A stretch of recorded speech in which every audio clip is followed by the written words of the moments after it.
Again, Highway 41 was closed for several hours today. Crews were busy cleaning up as investigators were looking at the evidence. Fox 11's Laura Smith has more on what happened on the highway. I've seen it on TV.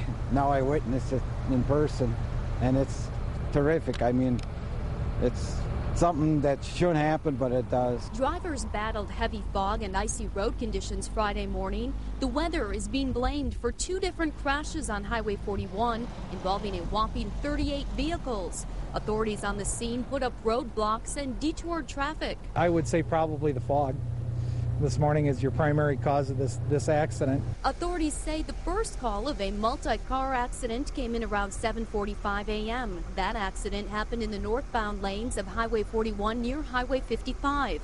31 vehicles were involved in the crash. It was within a short time after being on scene, we had a report of a second accident, and we started moving personnel around accordingly to get them to respond to both accidents. The second accident also happened in the northbound lanes of Highway 41 south of the first crash at CC.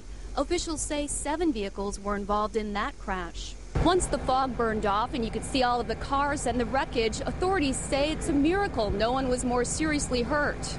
I've had a lot of years in this, and I've been involved in a couple of these, so yes. Looking with what we had when we got here, I'm real happy to see that we only had minor injuries. Rescue crews extricated 2 people from their vehicles. 16 people were treated at area hospitals. Most had bumps and bruises and have been released. 1 person remains in serious condition at Appleton Medical Center. Staff there say they were prepared to respond. We have a process in place. Anytime the emergency department would be overwhelmed by the volume or seriousness of the patients that come in.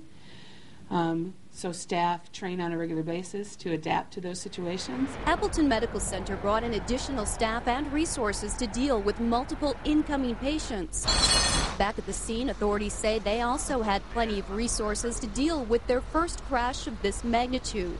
Looking to the future, police offered some advice for motorists. When we have fog to this nature, taking your time, along with staying a very safe distance and avoid traveling is probably your best bet, especially on the major highways. Officials cleared the scene around 2:30 this afternoon. While officials blame fog for the crashes, reconstruction teams are continuing to look into what happened. In Kaukauna, Laura Smith, Fox 11 News.